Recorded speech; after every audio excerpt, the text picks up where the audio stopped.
Actor অ্যাক্ট্রেসেসদের acting এর মধ্যে যে র ইমোশনটা আমরা লক্ষ্য করে থাকি সেটা কখনো কখনো না আনস্ক্রিপ্টেডও হয়ে থাকে।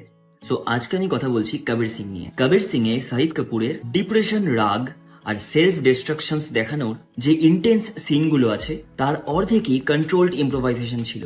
সবচেয়ে শকিং তথ্য হলো ডিরেক্টর নিজে চাইতেন শাহিদের ভেতরের আগুন ক্যামেরায় ধরা পড়ুক, তাই অনেক সিনে তিনি ইচ্ছে করেই শাহিদকে শেষ মুহূর্ত পর্যন্ত কোনো ডায়লগ দিতেন না।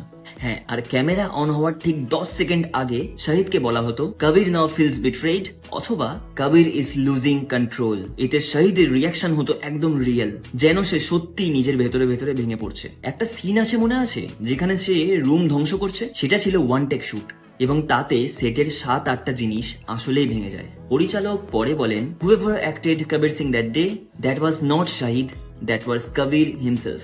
সেই কারণেই সিনেমাটা ঠিক যতটা বিতর্কিত ঠিক ততটাই আনফরগেটেবল।